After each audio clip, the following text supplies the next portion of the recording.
Uh, Good afternoon, y'all, and welcome to this continued reading of Michael Parenti's Inventing Reality. We're starting chapter 3 today. We actually ended up having to do a re-recording of the planned Saturday session because of technical difficulties with the recorder. So we're happy to have y'all with us today. And of course, if you're here on the live Discord, you can find the pin section or you can find in the pin section the PDF that we're using for Inventing Reality. And as always, if you're following along on the YouTube afterwards, you can find that same PDF in the description section. Without further ado, let's get started with Michael Parenti's Inventing Reality, Chapter 3, titled Who Controls the News? The Myths of Independence and Objectivity. Does ownership of the media transfer into control over information? Or are journalists free to write what they want? Reporters themselves often offer contradictory testimony on this question. Some say they are independent agents, while others complain of control and censorship. Conditional autonomy and self-censorship. Mainstream journalists are accorded to a certain degree of independence if they demonstrate their ability to produce a copy that is not only competently crafted, but also free of any politically discordant tones. Indeed, competence itself is measured in part by one's ability to report things from an ideologically acceptable perspective, defined as balanced and objective. That's interesting because, like, one of the main criticisms of the so-called mainstream media is that they're supposedly incompetent because they don't report the news from a working class perspective and supposedly don't get the facts right. But like, I suppose if you're in the inside, competence is looked at very differently, right? It's looked at as, yeah, can you toe the line without without overstepping and keeping things fair and balanced, in a word, journalists are granted autonomy by demonstrating that they will not use it beyond acceptable limits. Uh, they are independent agents in a conditional way, free to report what they like as long as their superiors like what they report. Journalists, like social scientists and others, rarely doubt their own objectivity, even as they faithfully echo the established political vocabularies and the prevailing political economic orthodoxy, since they do not cross any forbidden lines. They are not reined in, so they are likely to have no awareness they are on an ideological leash. This is why some journalists insist they are free agents. Only when they stray off the beaten path is the pressure from above likely to be felt. If every reporter had to be policed continually by superiors when producing the news, the system could not maintain its democratic appearance. As it turns out, there is no necessity for editors and owners to exercise constant control. Intermittent control will do. There is no need for ubiquitous supervision, just occasional intervention. But the anticipation that superiors might disapprove of this or that story is usually enough to discourage a reporter from writing it or an editor from assigning it. Many of the limitations placed on reporting come not from direct censorship, but from self-censorship, from journalists who design their stories so as to anticipate complaints from superiors. That's interesting. This anticipatory avoidance makes direct intervention by owners a less frequent necessity and leaves the journalist with a greater feeling of autonomy that might be justified by the actual power relationship. Some interventions by owners is direct and blunt, observes veteran journalist Ben Bagdakian. But most of the screening is subtle, some not even occurring at a conscious level, as when subordinates learn by habit to conform to owner's idea. That was a quote. Likewise, Gans notes that self-censorship can also be unconscious, in which case journalists may not be aware they are responding to pressure. That's interesting. Gans mentions one reporter who considered arguing with an editor for deleting an uncomplimentary fact about the CIA, but inasmuch as too much disagreement with superior types people as cranks, she decided to save her scarce political capital for an issue about which she felt more strongly. Interesting. Many people who learn to hold their fire eventually end up never finding occasion to do battle. After a while, anticipatory avoidance becomes a kind of second nature. Rather than seeing self-censorship as a more subtle form of censorship, journalists will describe themselves as realistic, pragmatic, or playing it cool. And their ability to live in a constant, if not always conscious, state of anticipatory response while maintaining an appearance of independence. News people are not much different from subordinates in other hierarchical organizations. When determining what to treat as news, media organizations often take their cues from one another, moving in a kind of rough unison. A phenomenon that has been called pack journalism. The pack may run in one direction, or it may suddenly stampede in another, but it is not entirely free to roam as it chooses. For past images, influence present ones, and if media opinion already exists about what is important and true, it usually will shape subsequent reporting on the topic. If an opinion prevails for any great length of time without benefit of critical examination or hard evidence, it is usually because of a durable ideological underpinning. Opinion inertia is easier to sustain if it is rolling with rather than against the ideological tilt of the land. By definition, opinion inertia favors the existing framework of institution, power, and persuasion, and generally operates with conservative effect. And pack journalism itself is usually a conformist journalism. But where does this conformity come from? Journalists are exposed to the same communities, schools, universities, graduate schools, popular culture, and media that socialize other Americans into the dominant belief system. They react to much the same news that inundates their audiences. They seldom look to the radical press for a different viewpoint or for information that has gone unreported in the mainstream media. The establishment biases they inject into the news reinforce their preconceived view of the world, or cyclical effect. They find confirmation for the images they report in the images they have already curated. This is not to imply that everything they write and say will automatically please their superiors. There is always the danger that a reporter or editor might report something that does not rest well with those at the top. On such occasions, owners will rein in editors, and editors will curb reporters.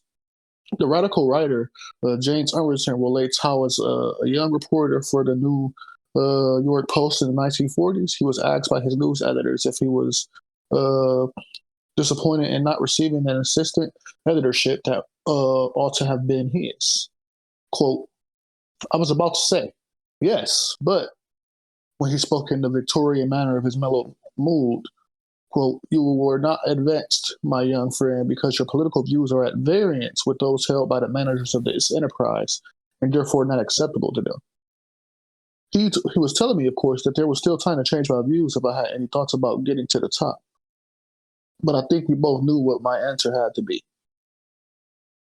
Thinking back to when he worked as a reporter for the New York Times in 1947, Aronson again recalls, my political and social philosophy had made it increasingly difficult to write objective stories for a newspaper committed to United States policy, which was relentlessly developing the Cold War. A censorship so subtle that it was invisible, affected everyone on the staff. The approach, it was never a vulgar line, was made clear in casual conversations, in the editing of copy for clarity, and in the deletion of any forthright interpretation as emotionalism. Work became a conflict with conscience, although there was never an open challenge to conscience. Reflecting on his experiences with the Post and the Times, Aronson concluded, the surest way to isolation was the espousal of unpopular radical views. Another former journalist relates his experiences with the Time magazine's New Bureau. At one time or another, those of us out in the field would be sent a suggestion, really a directive from the central office, maybe originating from Henry Luce himself, to cover a story or play up some angle. If I protested and said that the suggestion didn't make sense or was loaded, or presumed something that was just not true, they would say, oh, of course. Sure, use your own judgment. There was a big show of not forcing anyone to obey a direct order. But after I balked a few more times, I found myself ignored and then reassigned. The consequence of this kind of control is that coverage is limited and certain questions never get asked, according to Lynn Ackland, a Chicago Tribune writer. Reporters think twice before delving into sensitive areas. They worry about being removed from choice beats or being fired. Or they end up resigning, as did Malcolm Brown, who said he left the television industry in 1966 because he was unable to communicate the deeper aspects of the Vietnam War to the American public. When dealing with the economic and political problems related to the war, he often found that the, quote, producer switches you off and cuts the footage that he deems most illustrative of what you're talking about, close quote. In 1949, correspondent Aslan Humbarachi resigned from the New York Times because his journalistic efforts in Turkey met with systematic hostility from Turkish officials and from the U.S. Embassy and U.S. military mission in that country. First of all, he complained his reporting in the Times itself, when it was not completely suppressed, was cut, rewritten, buried somewhere in the back pages, or distorted, if it did not happen to fit in with State Department policy. In his letter of resignation to the Times, Humbarachi wrote, "The suppression of civil liberties in Turkey, the brutal treatment of peasants by a ruthless gendarmerie, the police terror in the towns, the revolt of the peasants in remote Anatolian villages, the arrest and imprisonment and torturing of political prisoners, the persecution of intellectuals, the scandalous abuse by officials, and the official support extended to the extreme right wing have found no place in the columns of the New York Times. Further, I cannot remember any anti-Russian news from any sources in Turkey that has not been published in the Times, especially news depicting Russia as Turkey's enemy and the menace to Turkey's existence." Humbarachi wrote that letter in 1949. The Times reporting on Turkey has not changed significantly since then. James O'Shea, former business editor of the Des Moines Register, argues that the media's pattern of business ownership and interlocking directorates are going to affect the reporter. I don't care who he is, or it will affect his editors. You're more cautious. That's not the way it should be, but that is what happens. A lot of reporters and editors will tell you that it has no effect on them. I don't believe it. I don't believe it.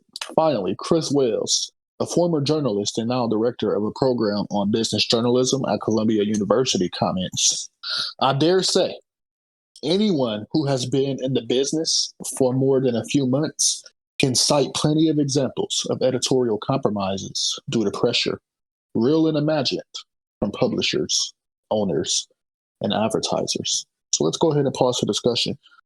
One of the things that I found really interesting is like this idea that so he was espousing this idea that the powers that be in these like media conglomerates and the corporations will often what's the word I'm looking for?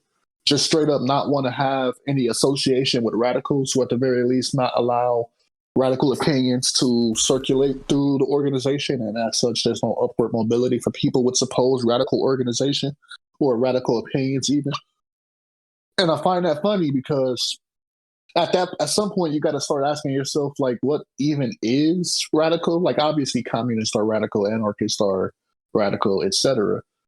The idea that even people to the right of anarchists and communists are radical, though, is like something that necessarily is being populated because of the horse shit that has been Red Scare propaganda in this country. So, like, even Bernie Sanders was seen as radical, and fuck, even like Joe Biden, like some people, is seen as like a filthy fucking communist, which, and that's just another example of like conservative like narratives being way more based than actual fucking reality. It'd be great if Joe Biden was a communist, right? So yeah, that's something that was like super interesting to me.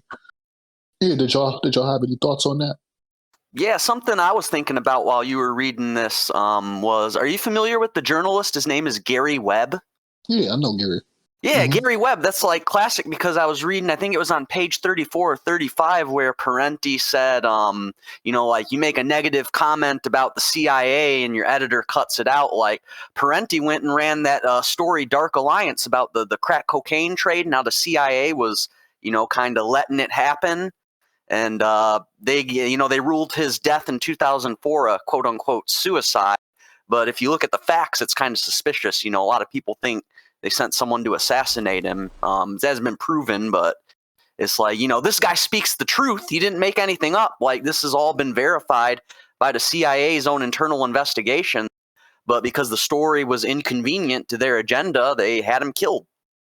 Yeah, it's just like had nothing to do with Jamal Khashoggi's death, right? Like, come on, y'all. Like, nobody's out here really believing these narratives. I mean, he blatantly says here, right near the end, what was it, about U.S. military officials protesting when something's going against when something that happens in another country, in this case Turkey, is going against official U.S. policy. So, what's up? Oh no, I was saying that reminds me of when James Mattis, the former Secretary of Defense under Trump in 2017, President Trump wanted to withdraw from Syria, and then Mattis was like, "I'm resigning over this. This is a disgrace to democracy." And it's like, I was in the Army, right? So I know that, they're very big on you can't be political in uniform, but apparently when the Secretary of Defense goes and does it, it's, all good to go. You can take opinion as long as it's pro-war. Of course you can. They didn't even withdraw any troops from Syria. They just moved them around to make it seem like they were, drawing down troop presence. So, like, should we start replacing in our own brains withdrawal with what's the word I'm looking for? Reorganization? Because that seems, or restructure, because that's where it seems to be. Like, oh, you're not actually increasing the number of troops in the global south, or decreasing the number of troops in the global south. You're just sending them somewhere else. It's like the damn SpongeBob meme, except playing a shell game. Yeah, I could actually, I don't know if this is like timed or anything. I have something else I'd like to contribute to that. Oh, this is not timed at all. No, go for it. No, I was actually, like I said, I was in the Army in 2017. I'm out now and shit, and I regret all that. But I was in the Army 2017, and we were in Iraq, right? I was at Al Assad Air Base, and fucking so I never rolled into Syria or even really outside the little base where I was stationed at. But it really struck me because, like you were saying, it's not so much a withdrawal, but a reorganization. They don't even need to be in the country where they're waging war at because of all the drones and everything. Like, I didn't do it because I was like the guy who fixed the internet, but the people around me, like the drone pilots and everything, they would be targeting people in Syria to blow up people in buildings and whatnot. And it's like, we don't even need to have a presence in that country to still have, wage violence against the people and their government over there. You know what I mean? Mm-hmm. Yeah, absolutely. Yeah, that's wild. So, like, I'm curious why we have somebody who was in the service, and I have a black comrade who was kind of coerced into being in the service who's in now. So she tells me about it a lot. But I want to know from your perspective, like, what would how would a communist that's in the military, somebody who just has colloquially left-wing politics, like, what would their experience in the military be like? I can only, usual disclaimers, I can only speak from my perspective and all that. I was an NCO, non-commissioned officer, so I would compare myself, if I wanted to translate that, you're kind of like a middle manager, you know what I mean? Yeah. Like your shift supervisor, if at whatever other kind of job you might have. Okay. So that's where I'm coming from with that. And it was, so people kind of took me a little more seriously, and towards the end of it, I started getting real, like mouthy and being a little bit more bold in what I said and did in uniform. But yeah, basically, as long as you aren't doing anything, this is from my experience anyway, as long as you aren't doing anything super illegal, like you're not calling for armed revolution or people tend to leave you alone. You will get some, there's also a lot of, like, I call them the MAGA chuds. I mean, you know the type, right? We all know the type, yeah. Yeah, but there's actually, it's interesting because I noticed in the Army, I grew up in Southeast Michigan, right? And pretty much all white. I'm white myself, and I grew up in like kind of a mostly white suburb. So I didn't really, when I was growing up, have interactions with people of other races and backgrounds, you know what I mean? But then I go in the Army, and it's very, very diverse racially, not so much income-wise, because I noticed that with a few exceptions, of course, most people tend to come from a working class or middle class background. So So it's like you don't see the fucking son of Jeff Bezos at in the military. Well, it's never even petty bourgeois types. Typically, it's usually just your. Yeah, here it's Mhm. I think the New York Times was the one who ran a piece recently saying that it's actually mostly people who have relatives who served. Yes. Wow. Yeah, it's almost like a caste system in a sense because it's like yeah. I was gonna say, so it's like a legacy institution almost, huh? Yes, very much so. I would say those types make up about 30%, and the 70% is what I call the poverty draft. But it's the 30%, the legacy institution, as you called it, that they're the ones who run shit. Like, for example, Abrams, right? Like the Abrams tank, named after General Abrams, and General Abrams from World War II on down. Like, I think his grandchildren are even general officers in the Army. I don't know their exact relationship, but I know for a fact there's a General Abrams currently serving in the United States Army that's a direct descendant of the one from World War II. Oh yeah, I mean, even the comment I mentioned earlier, where herself comes from a strong military family in terms of the background. So yeah, I get that, and they were nobody of note in the military, if that means anything. So yeah, I appreciate you contributing to the discussion, comrade. Then what do y'all want to start on this section? Who reports? Section title: Who Reports? The image of the news reporter propagated by the Hollywood films of an earlier era is of a tough-talking, two-fisted regular guy, more at home in a bar than a country club. The image of the news reporter propagated by the Hollywood films of an earlier era is of a tough-talking, two-fisted regular guy, more at home in a bar than a country club, scornful of blue bloods and stuffed shirts.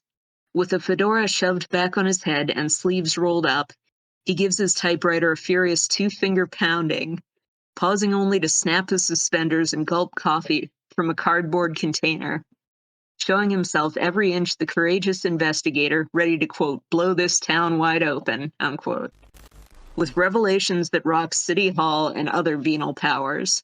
Turning from Hollywood fantasy to reality, we find that most journalists were raised in upper-middle-class homes. Only 1 in 5 come from blue-collar or low-status white-collar families. Almost all have college degrees, and a majority have attended graduate school. Despite journalism's reputation as a low-paid profession, most news people have family incomes that put them in the top 10% bracket. Network correspondents, senior editors, and producers make considerably more, usually well into the high six-figure range. As of 1983, evening news anchorpersons and commentators like Dan Rather, Tom Brokaw, and Barbara Walters reportedly earned between $1 million and $2 million a year. As in other fields, so in the world of journalism.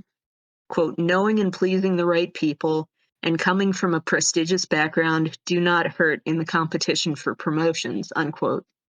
Syndicated columnists like Stuart and Joseph Alsop, William Buckley, and George Will often start out with personal wealth or diplomas from elite schools, or important political friends and business connections, or all of the above.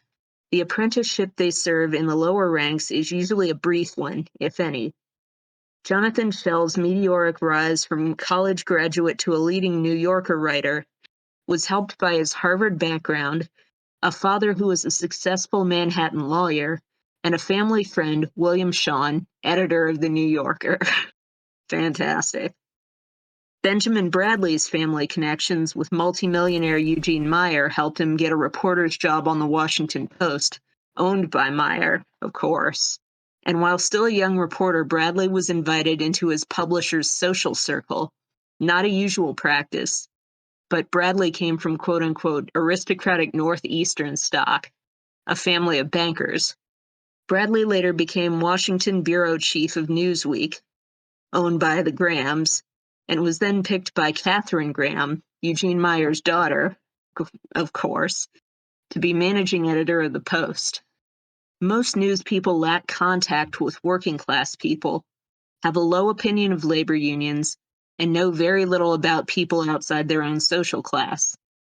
A 1982 survey found that, by large majorities, journalists oppose state ownership of major corporations and believe private enterprise is a fair system, and deregulation of business a good thing for the country.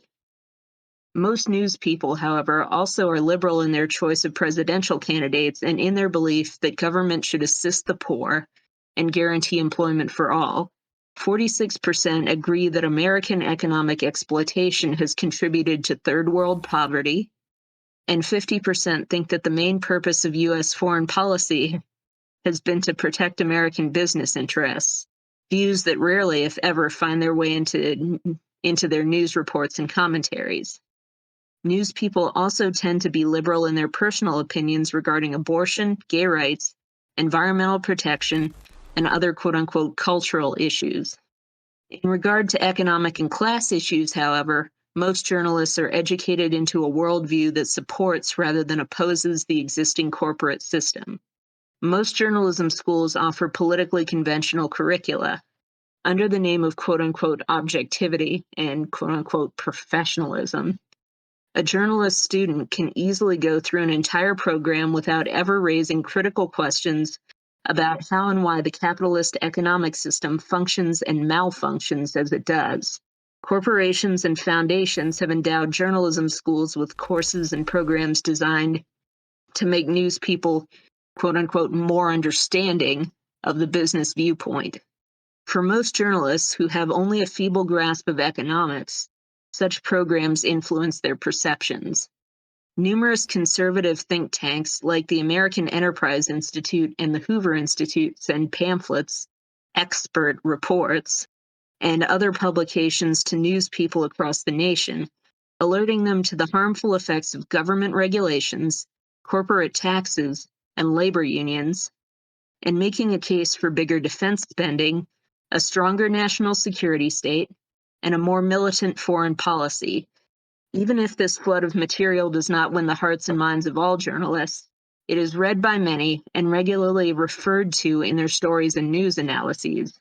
As the sociologist Peter Dreyer notes, the massive and unrelenting inundation of business propaganda is likely to affect the consciousness of the working press, especially in the absence of an alternative view of equal currency. Prestigious awards and prizes, funded by big corporations, are given every year for excellence in business reporting. For instance, the University of Missouri School of Journalism awards a prize for energy reporting that is subsidized by the National Gas Association.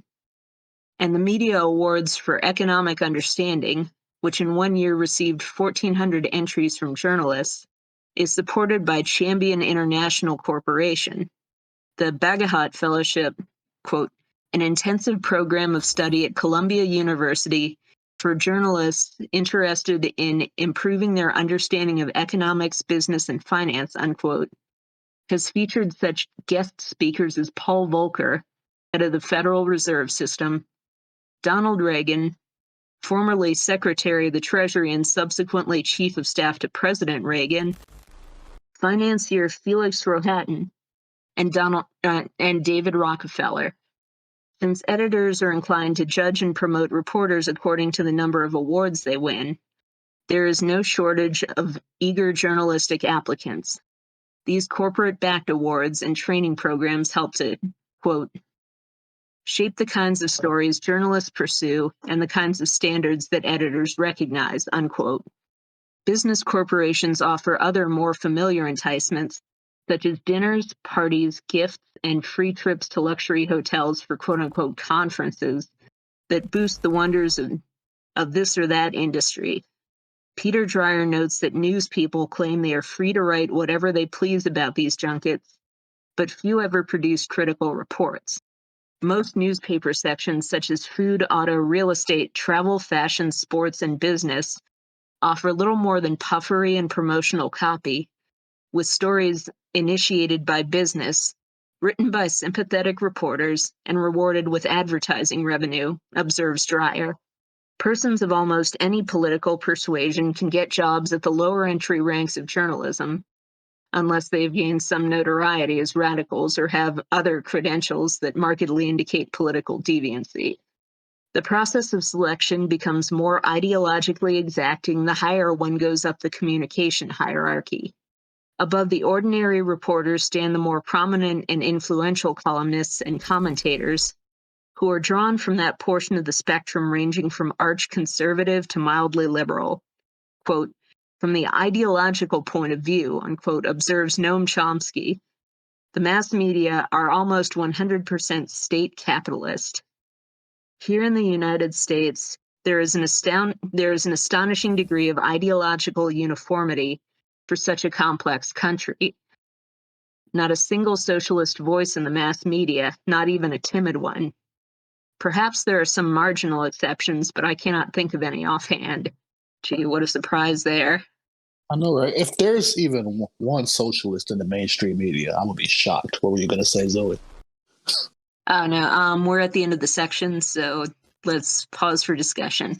Yeah. Thank you. Yeah, like I said, if there's even one in the media, even as he says, quote unquote, a timid one, I would be fucking surprised. Like, I don't imagine there's any socialist. I don't even imagine there's anybody who would be social democratic for the most part in mainstream media. Maybe there's a couple, but certainly not anybody who was even in the bin for Bernie, so let alone actual radical politics. I don't recall anybody in the mainstream media giving him 2016 positive coverage for the most part. Maybe Rachel Maddow was like not as adversarial, I guess, but that's like, if you gotta like mention Rachel Maddow, that's just supposed to show you just how fucking liberal this shit gets. Rachel Maddow was still, though, with the whole Russiagate thing, like that's pretty reactionary and on the side of the NatSec institutions. Oh yeah, that's right. She wasn't she? Didn't she put out that report that like made it seem as if like there was like this big story on tax returns, and then it ended up being that there was hardly nothing there at all. Let me see if I can find reference to that. Rachel Maddow, Trump's tax returns. But yeah, they just like they run these like non-stories that they get people just like fired up about. Then when you go to see what the story is, it's almost always much ado about nothing. And here we go. Oh, we're going to hear more about that too in later chapters. Kind of the running theme here, a lot of the material in this chapter is stuff that came up, when we were discussing the material in chapter 2. So yeah, that's fucking wild. Yeah, so it. He's getting there. Parenti's going to get to you.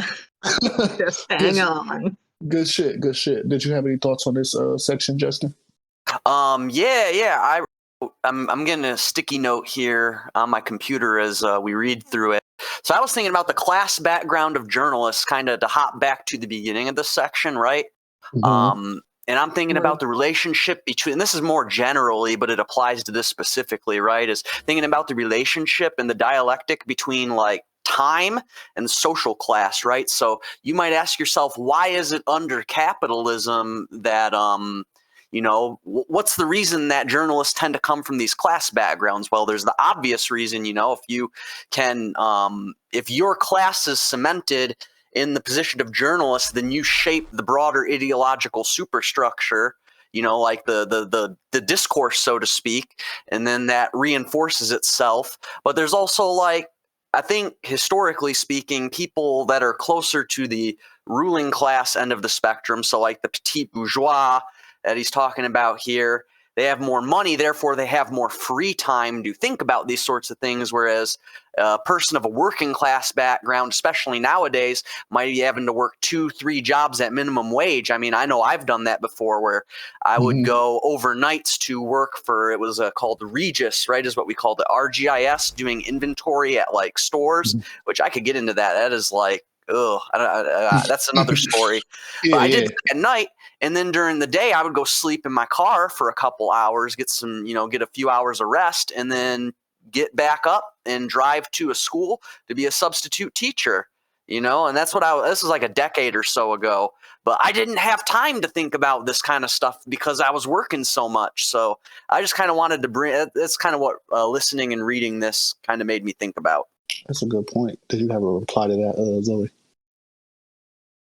Yeah, and that's something I've seen mentioned before. Just I mean, in many places, in many ways, the bourgeoisie's 24 hours are not the same as the proletarian's 24 hours. Pierre Bourdieu gets into it in some detail in his article about social capital, which I've linked here before because it's good. Let's pin it. Let's pin that. Yeah, and it's not so much that it's stuff you haven't heard before. It's just a lot of stuff that exists in kind of a scattered state, and Bourdieu does a really useful job of bringing it all together in this essay. Oh, wow. I'll have to check that out. That sounds amazing.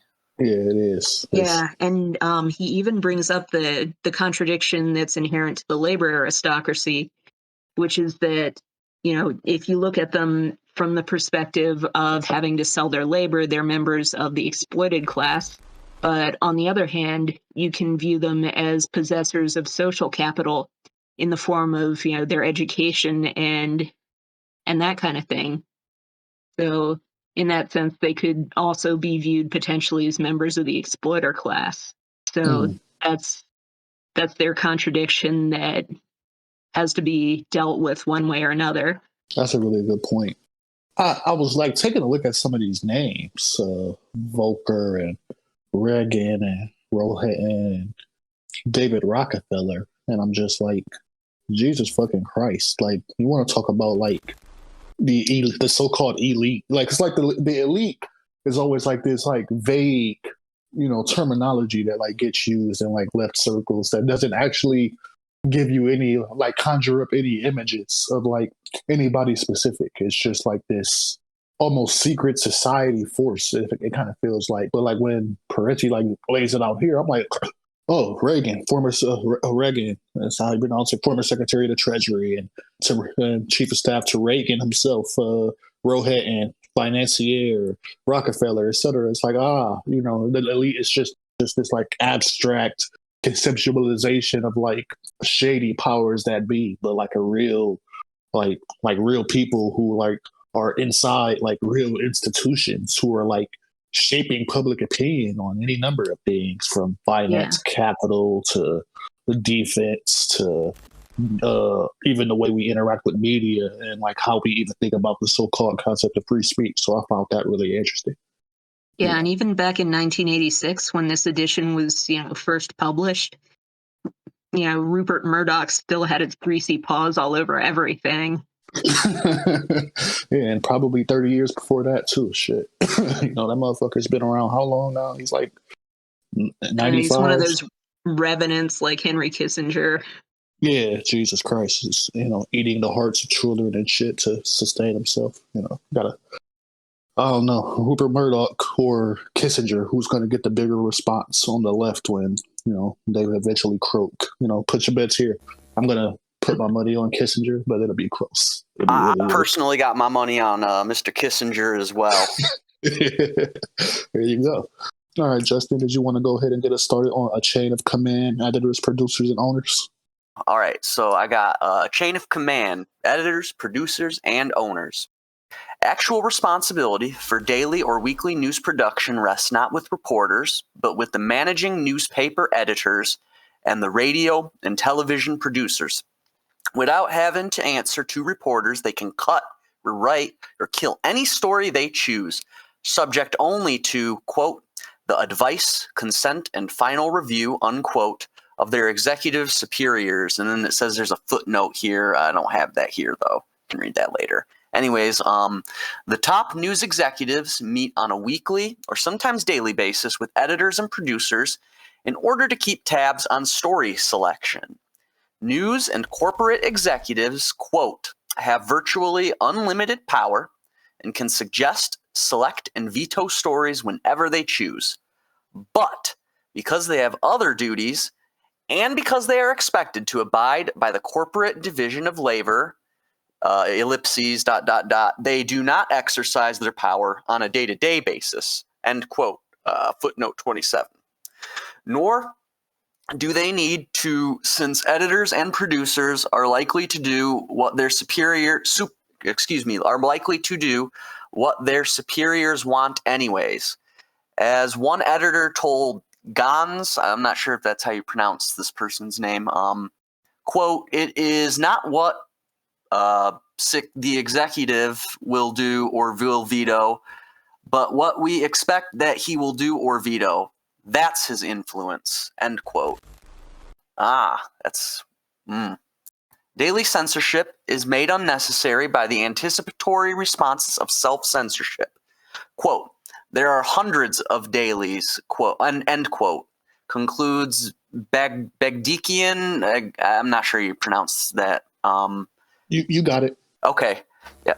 Quote, in which editorials on certain subjects are as predictable as a catechism, whose news departments are designed to overreact or underreact to certain kinds of news, notably financial and political, not because of incompetence or sensationalism, but because of the impulse to create a picture closer to the dreams of the ownership, end quote. Journalists are subjected to on-the-job ideological conditioning, conducted informally, through hints and casual inferences that masquerade as quote-unquote professional advice. Thus, they might be admonished not to get too, quote, emotionally involved, unquote, and to lose their so-called objectivity when they are producing copy that is disturbing to persons of wealth and power. Veteran news people, quote, have remarkably finely tuned antennae for finding out the limits, unquote, to which they can go, remarked one former reporter, and that ends with footnote 30.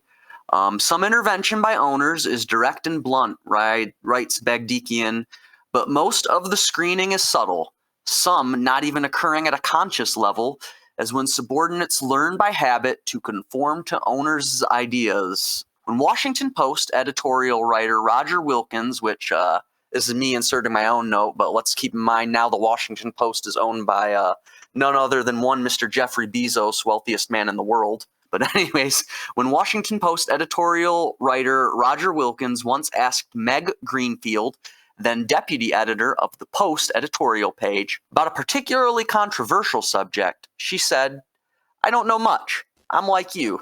I've never been a cause person. Wilkins, a dedicated progressive and the only black editorial writer on the staff, pondered her comment.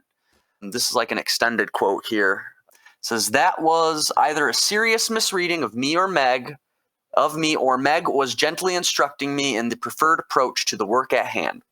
Other things she mentioned at other times confirmed the latter suspicion. Higher passions were tolerable, foibles, I don't know how you say that, and minor associates, but not appropriate for more serious members of our editorial staff, the principal shapers of the Post's opinion, ... We would judge each day's events as they were presented to us in a rational, case-by-case basis, in a framework of intellectualism that favored the credibility and stability of our institutions. That's the end of the block quote. Wilkins eventually left the Post, but Greenfield was promoted to editorial page editor. If, with all the hints, journalists still sometimes report things in a way they should not, direct interposition from organization superiors or, sometimes, advertisers becomes necessary. In the final analysis, the news is not what reporters report, but what editors and owners decide to print. Going back some years, a former employee of Time magazine remembers how Whittaker Chambers, foreign news editor of that magazine in the summer of 1944, repeatedly suppressed dispatches from Time's overseas correspondents. Chambers tailored the news, quote, to make it conform to his own right-wing view of world affairs, unquote. So many of John Hershey's stories from Moscow were suppressed that he stopped sending news and confined his cables to accounts of Shostakovich, is that how you say it? Shostakovich, his newest symphony, and other cultural events. Reporting from China, Theodore H. White saw his criticism of Chiang Kai-shek's autocratic regime replaced with encomiums of Chiang as a defender of democratic principles. Wow. Okay. Times researchers protested the distortions, but Chambers prevailed, for he was producing stories his publisher Henry Luce liked. More recently, U.S. reporters in Nicaragua voiced their frustration at being unable to get any stories printed that rubbed too hard against the prevailing view of a repressive and aggressive Sandinista government. In time, as the example of John Hershey in Moscow shows, reporters give up and censor themselves. Editors, too, must answer to top executives and owners. To maintain an appearance of their own editorial integrity, they sometimes speak in their master's voice. Former managing editor of the New York Times, Turner Catledge, notes how he used to pass publisher Arthur Hayes Sulzberger's numerous criticisms to reporters and editors as if they were his own, so that his staff would not feel, quote, the publisher was constantly looking over their shoulders. In truth, however, he was, quote. The top news executives are themselves subject to the judgments of the ruling corporate directors and owners who exercise final monetary and corporate power and, when necessary, final judgment over the way the news is handled and over who is hired or fired at any of the levels below them. Except for a few liberal publishers, the upper echelons are monopolized by persons of mainstream conservative and right-wing persuasion. As one writer observes, this is a long quote, through the decision-making echelons of the three great bureaucracies of broadcasting, from the level of network president upward, there is not a person who I would judge is a liberal in the sense that, say, Senators McGovern, Fulbright, and Javits are considered to be, although there were several who identified with the Western conservatism of Ronald Reagan. The ruling powers at the networks are decidedly establishment with a capital E in their politics, and in general closer to the right of the political center than to the left. End block quote. In the real world of the newsroom and boardroom, asserts Begdikian, the news is fiddled with by management, either crudely through direct intervention or more subtly by picking editors who know what is expected of them. Otis Chandler, publisher of the Los Angeles Times, readily admits there exists an ideological selection process. Quote, I'm the chief executive. I set policy, and I'm not going to surround myself with people who disagree with me. Wow, there's a lot of I, me. In general areas of conservatism versus liberalism, I surround myself with people who generally see the way I do. ... I consider myself middle of the road, and I feel most of my editors are centrists. Oh, don't we all love centrists? Infused with notions of professional, quote, integrity, unquote, some editors will deny they are the objects of corporate ideological control. Faced with publisher Arthur Ox Sulzberger, Times editors still insisted that power was widely diffused and that they had a good deal of influence in imposing their own professional standards of objectivity on the publisher. One editor claimed that if Sulzberger ran the paper from the top down, quote, I don't think there's anyone on the present staff who would be staying. If the publisher told the managing editor every day what to run on page 1, I can't think of Abe Rosenthal staying very long under those conditions, he maintained. What this editor was overlooking was that Sulzberger would not hire nor keep anyone he might have to censor every day. Managing editor Abe Rosenthal, the man who complained about the Times's, quote, scare quote, left liberal and scare quote, advocacy tendencies in the latter 1960s, regularly killed copy in order to, quote, pull the paper back to center, which are his own words. Rosenthal's idea of center included a more friendly and positive view of corporate business, big defense spending, and U.S. counterinsurgency and anti-communist efforts in various parts of the world. This so-called center was a place on the political spectrum not far from where the White House, State Department, the Pentagon, and the giant corporations stood. There was no likelihood of Rosenthal being overridden every day by Sulzberger, since he was doing very much what the publisher wanted. So the managing editor performed independently of his publisher, that is, without daily interference, because such interference was not necessary. But we must not mistake this kind of conditional autonomy for actual autonomy. There is no reason to believe that Rosenthal could have opposed Sulzberger even if he had ever wanted to. Ironically enough, the editor who offered this dubious example of how professional integrity operates at the Times was himself subsequently transferred to a less responsible post as part of a major shakeup designed to remove people who were guilty of, quote, anti-business bias and, quote unquote, advocacy. He did not resign in a fit of professional integrity. Owners often make a show of not interfering in an editor's independence, but, quote, the suggestions of powerful superiors are, in fact, thinly veiled orders, requiring circumlocutions in which commands are phrased as requests. Sometimes suggestions made by owners can be brushed aside by editors, but not too often. And if the owner insists, then the editor obeys. Gans writes, quote, older journalists at Time told me that Henry Luce used to flood them with stories, suggestions, many of which were ignored, but those he deemed most important and urgent were not.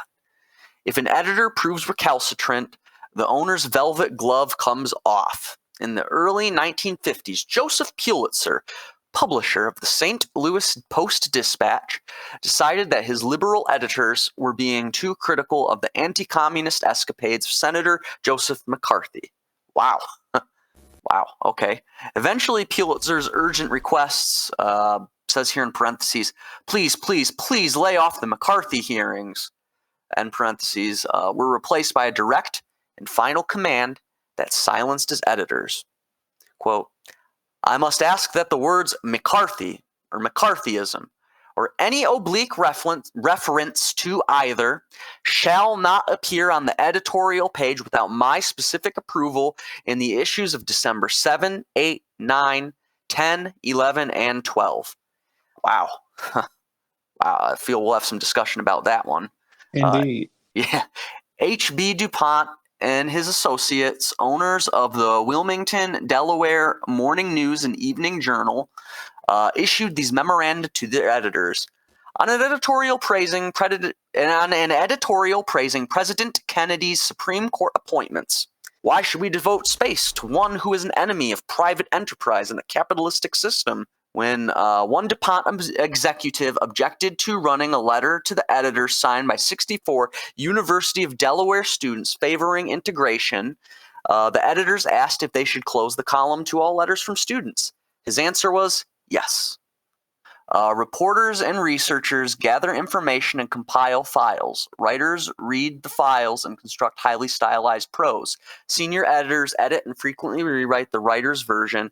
Top editors edit the senior editor's copy. Even the corporate brass will get in on the act now and then. By fragmenting the functions of journalism, Time fragments responsibility for control and vastly enlarges the capacity for editorial control. The bias in any Time story, says one Time writer, begins with the query. From the moment it is sent out, the shape of the story has been established. There is a certain amount of freedom we have, observes a veteran of the Washington Bureau, but that really works two ways. You can soothe your conscience with a few opinions of your style, but you know that these will usually be discarded. The chief of correspondence, he adds, is careful about whom he hires and where a reporter is assigned. Effective dissent is checked at any of several junctions in the system, and frustration in the bureaus is an oft-heard refrain. Says one reporter, it's really a masturbatory job. That's a direct quote there. Stuart Schaufman, who was a Time writer for 4 years, now describes that role as one of an apparatchik in the service of corporations' ideas. It is only in retrospect that I realized I was mouthing opinions not my own. Oh, that's a quote from Mr. John Turman, doing Time in the Progressive, August 1981. And then there's another quote here. It says, on an editorial noting that French socialists has outmaneuvered French communists, should the News Journal take the position of favoring any actions of any socialist party? I believe it is a grave error for a DuPont to follow the philosophy of the ultra-liberal objectives are destruction of capitalistic systems. C. Peter Jorgensen, publisher of the Century Newspapers Incorporated, advised all editors of his 3 Boston area weeklies that he did, quote, not intend to pay for paper and ink, or staff time and effort to print news or opinion pieces which in any way might be construed to lend support, comfort, assistance, or aid to political candidates who are opposed by Republican candidates in the November elections. You are specifically instructed to submit any and all political stories which mention any candidate in any race and any photographs, letters, editorials, cut lines, or any other kind of written material whatsoever relative to the election or elected officials and their record to the publisher prior to publication. If this is not unclear in any way, resolve every question in your mind with a decision not, and the not is in all capital letters, to print. Wow. No state censor could have ever been more explicit and more thorough. I love Parenti's dry sense of humor as my own side note here. Same here, for sure. Yeah. When publishers ram their dictates down their editors' throats, the editors learn to swallow, but occasionally one of them quits. Wow, that's graphic. The publisher of News Herald Newspapers Incorporated, which puts out news in 5 economically depressed communities in Michigan, wrote a memo provoking editor John Cusimano to resign. It read, quote, "From now on, plant closings, business failures, and layoffs will not appear on the front page of any of our newspapers. It will be our policy to aggressively support, promote, and report business organizations within our circulation area and or those business organizations who support us with their advertising." I just want to make a note. I got something to say about that after we're done reading here. But it is a rare event when a journalistic defender of capitalism stops pretending that he or she is an independent agent and explicitly admits that a class power relationship exists in the media.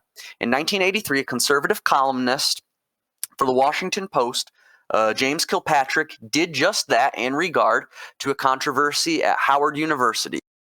It seems that after giving a prominent coverage to a sex discrimination case involving the university, the editor of the Howard student newspaper, Janice McKnight, was expelled because of discrepancies in her admission application of 4 years before. McKnight charged that the action constituted a violation of freedom of the press. Entering the fray in one of his columns, Kilpatrick allowed that McKnight, quote, was fired because of her editorial insistence, and then asserted that, quote, Howard's president clearly had the power to remove her as editor, unquote. Warming to his subject, Kilpatrick continued, "Where did McKnight get the right and power to publish whatever she damn well pleases?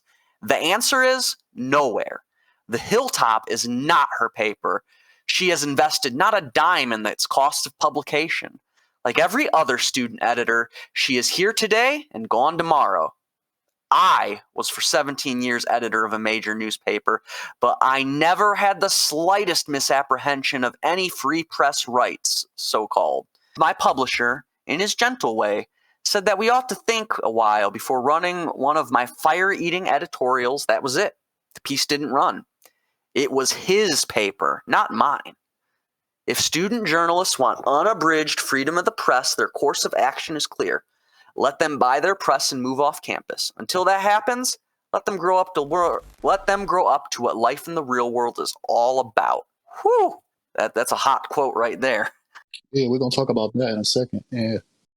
Here Kilpatrick admits, indeed proclaims, that contrary to the established mythology, he was never editor of a free and independent press. His publisher exercised prior censorship over his editorials, all of which is just fine because freedom of the press for Kilpatrick is not a political right, but a prerogative of property and wealth. He is correct when he concludes that, quote, what life in the real world is all about. It is just not often mainstream news people so forthrightly announce such truths about the real world. There is, then, nothing mysterious about who controls the ideological direction and political content of the news. As with any profit-making corporation, the chain of command runs from the top down, with final authority in the hands of those who own or who represent the ownership interests of the company. As Gans writes, news organizations are not democratic. In fact, They are described as militaristic by some journalists. The links that bind reporter to editor to news executive to corporate executive to board members to banker are not just work relationships, but class power relationships. And I believe that's the end of the section. That is the end of the section. My goodness, is there a lot to cover there too? God damn. So I think it bears repeating. Freedom of the press is not a political right, but a prerogative of property and wealth. absolutely. So Jesus, let me gather my thoughts. You were reading it, Justin. Did you want to share your thoughts while I gather mine? Yeah. I just dropped something, but that's not important. I'll get that later. Anyways, I was thinking about when he talked about in Michigan, right? Because I grew up, as I said earlier, in the Metro Detroit area, Michigan. The auto industry was huge, and it's another thing that Michigan used to be like the biggest union state. Now it's right to work. That's huge, but that's another topic. But basically, where he was talking about using the press as like economic propaganda. That's kind of what Tito was big about in Yugoslavia, because they had market socialism, and he'd say, "Oh, they're not commercials; they're economic propaganda." So here's kind of what Tito was talking about, right? With why would you talk about a labor union in one part of the state going on strike, and it might inspire other labor actions, or it might inspire more militant organizing? Like if you can even though those things might be happening, if you're not putting it out there for other people to read about, then they might never even think to do that. You know what I mean? So that kind of spoke to me because that was a huge thing growing up where in the area I grew up in. Yeah. And that's another thing that Parenti is going to get into more in future chapters is like specifically how that censorship of labor activity functions, how protests and strikes are deliberately underreported in size, and how these workers are portrayed as just irrational and unappeasable, and that's why they're going on strike, not because their employers are a bunch of shitheads who are have OSHA violations coming out their ears basically, and so on and so forth. That's a really good point. So what was the one thing from that last passage at the end? He says, I was for 17 years editor for a major newspaper, but I never had the slightest misapprehension of any free press rights. If my publisher in his gentle way said that we ought to think a while before running one of my fire-eating editorials, that was it. The piece didn't run. It was his paper, not mine. Like, fuck it, mask off. Right, fuck it, mask off, exactly.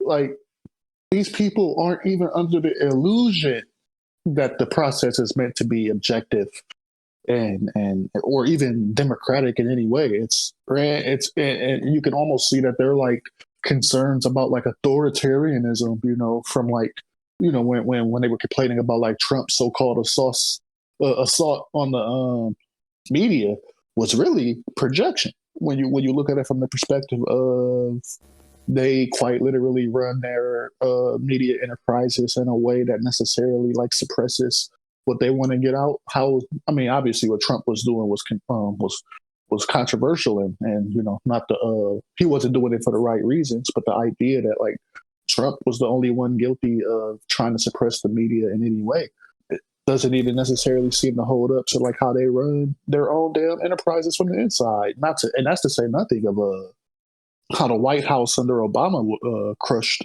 stories related to international affairs, foreign affairs, if it didn't run in lockstep with the official White House narrative. Like, freedom of the press is not only a myth; it's just observably and like undeniably true that it's a myth. Like, if you just engage with how any kind of dissent is crushed in this country when it comes to the media, you all of a sudden like start to get a very different idea of media in this country. But that necessarily then means, because it's not like we're the only people, the four of us, myself and Zoe and Justin and Jamie, are the only people smart enough to see through it. Like, of course other people see through it, but like the kind of narratives that are getting pushed out there in favor of more working class narratives are the exact kind of narratives that these so-called free speech absolutists are all in favor of, because they like a little bit of imperialism, a little bit of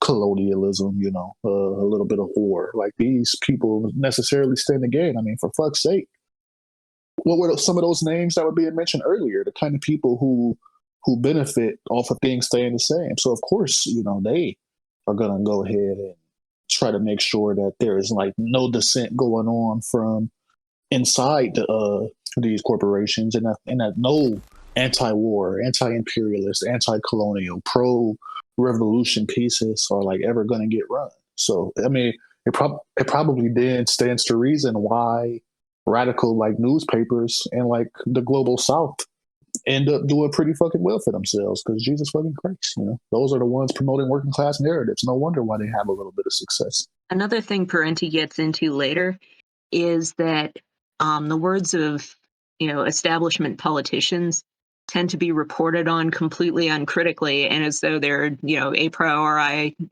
proven fact. And the reason why they do that is because these politicians are they're sources for all that goes on in the government, and if they lose those sources, then they're at a material disadvantage. They lose out on profitable material, so they have to toady up to the politicians in order to keep their sources, to keep their revenue going. Jesus fucking Christ, that's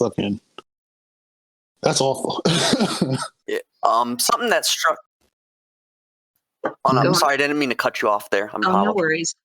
Oh, no, I was saying something that struck me was like, I hear a lot of this nonsense, in my opinion, about like authoritarianism, right? Like, oh, you can't have socialism, it's authoritarian, but then it's like, well, look at what we have right now under capitalism, right?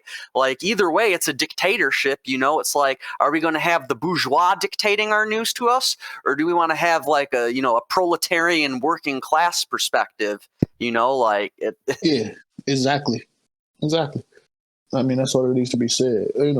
Under the state, there's going to be class antagonism, and like the class in the best position to be able to enforce their interests is going to be dictating the terms of how society runs to the class that is not in position to have their interests dictated. So if that's the case, then the class in said position should be the one with the majority of people, and like if it comes to be the case that there's all kinds of contradictions that rise up from letting the workers run society, then we will resolve those contradictions when they pop up. But like any kind of continuance or advocation for a continuance of the dictatorship of the bourgeois is just quite literally class treachery at this point. Like, if you're advocating for this system to remain in place, knowing what it's doing to working class people abroad and even in your own fucking country, like, that's just, if it's not class treachery, it's borderline class treachery at the very least. But I'd go as far as to say, no, it's just straight up betraying your class to think that this system is a system worth upholding. It's just not. It's not. So, yeah. So, he who pays the piper. Along with the ideological and informational constraints imposed by media executives and owners, the working press must reckon with the pressures exerted by corporate advertisers. Consider the New York Times coverage of the auto safety issue. During 1973 and 1974, when the automobile industry was pressuring Congress to repeal the seat belt and airbag regulations that might have saved between 5,000 and 10,000 lives a year, the Times ran stories that were, as one Times staff person admitted, more or less put together by the advertisers. Oh, man. I'm talking about mask off, huh, Jesus. That's crazy as hell. So Times publisher Arthur Ox Sulzberger openly admitted that he urged his editor to present the industry position and coverage of safety and auto pollution because he said it would affect the advertising. The auto industry was a major newspaper advertiser responsible for about 18% of ad revenues in 1973, 1974. This has given me the same energy as when I learned a few years ago that ExxonMobil has known about the disastrous effects of like humans impacting climate change as early as the 70s, and how they purposely lied to say that humans had no impact on climate change because that might affect their bottom line. That's wild to me, like how they'll just straight up choose profit over like getting the truth out. But that's the logic of capitalism for you. The notion that the media are manipulated by those with money is dismissed by media apologists, as a conspiracy theory or devil theory. But there's nothing conspiratorial about it. But being the people who pay the bills, advertisers openly regard their influence over media content as something of a right. Media executives like Frank Stanton, CBS president, readily say as much. Since we are advertiser supported, we must take into account the general objective and desires of advertisers as a whole. Let's see. When deciding on which media to spend their billions, corporate advertisers are directed in part by ideological preferences. Deprived of advertisers, progressive publications like Mother Jones, The Nation, and The Progressive are always facing insolvency, never able to launch the kind of massive mailing and mainstream campaigns that might build up the circulations.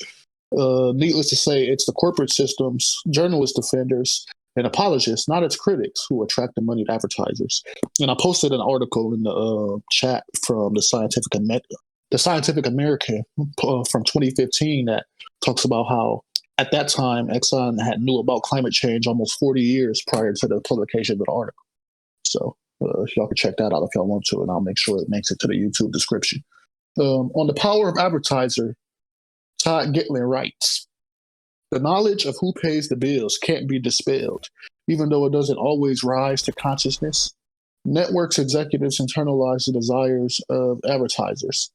CBS's Herman Kell didn't qualify his answer when I asked him whether ad agencies and affiliates are taken into account in programming decisions. I will say that they are always taken into account. Always taken into account. No single advertiser can wield veto power over a network. Yet, without even troubling to think about it, network executives are likely to rule out any show that would probably offend us critical mass of adventurers. End of quote. When ownership was more dispersed, the press was more of an autonomous force in society. And has been argued. The supposedly independent editor and crusading the publisher of an earlier era have been replaced by the big corporate executive. To be sure, the concentration of ownership is an aggravating factor in the accumulation of corporate power.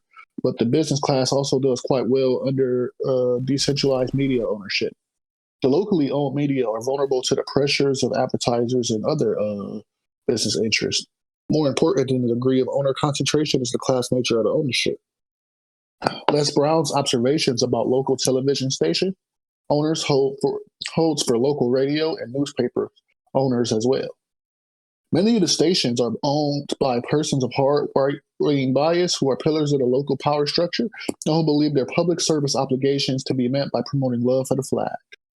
They would have networks concentrate on spreading patriotism and rallying the country to the war effort, and they would keep the airwaves free from the voices of dissent. The power of advertisers over the local independent press is touched on by a veteran reporter, Art Shields, who tells of his experience working for a paper in an Ohio mill town almost 70 years ago. Ed was advertising manager as well as editor. He cautioned me to report nothing the merchants and brewers didn't like. We can't live without their goodwill, he said. Be especially careful when you write about the brewery, Ed went on. It's our best advertiser. I ran into another roadblock. When I told Ed I expected to get good stories from my friends in the big U.S. steel plant where I had been working, but the editor didn't share my enthusiasm. Better check with management before you write what workers tell you, he said. The steel mill runs this town. More recently, a reporter for the Willamette Week, an above-ground alternative paper in Portland, Oregon, asked her editor why the paper needed a business department, and he responded, because business is where the power is and we have to rub their backs. She noted that the supposedly liberal weekly regularly avoided any criticism of business practices. Numerous articles containing mild criticisms or mildly critical information on business were rewritten because of the editor wanted only quote-unquote positive pieces. Similarly, in a study of how absentee mine owners dominated an impoverished Appalachian Valley, John Gaventa found that the media in the area never questioned the power and policies of the coal company. The issue was the interest of the corporations and significantly affected the exploited and impoverished citizenry simply did not receive any press exposure. After a review of the many county weeklies published in the United States, Calvin Trillin concluded that very few ever print anything that might cause discomfort to anyone with any economic power. Along with the desire to protect a particular product or industry, advertisers on both the national and local levels will withdraw financial support in order to stamp out political heterodoxy. Gans finds themselves that national advertisers usually do not cancel ads in the news media because the reporting reflects unfavorably on their own products, but because they dislike the liberal biases which they think are creeping into the news. So that's interesting. So, like, before I get into my thoughts on that, so one of the reasons I'm looking forward to the next section is, so one of the little known facts about Bernie Sanders is that Bernie Sanders used to be a journalist, and at some point in the next section, the next of objectivity, you can like see a little bit of how like even like too much time spent in the establishment has like eroded away at a person like him, who like Parenti at some point even identifies as a socialist. I remember when I was reading ahead. So y'all will get to see that a little bit. But yeah, one of the takeaways from this section. So he said, many of the stations are owned by persons of hard right-wing bias who are pillars of their local power structure and who believe their public service obligations can be met by promoting love for the flag. They would have networks concentrate on spreading patriotism and rallying the country to the war effort. And they would keep the airways free from the voices of dissent. That jumped out at me, y'all, because it's like, why would we ever think there's a coincidence between the way the country is trending, or and a lot of countries are trending, and what gets reported on in the media, how narratives get framed, what imagery they put out, what symbolism they assign to the things that they're portraying in the first place. You know, the idea that the people themselves are free when their narratives are being shaped and manipulated for them by the mainstream media.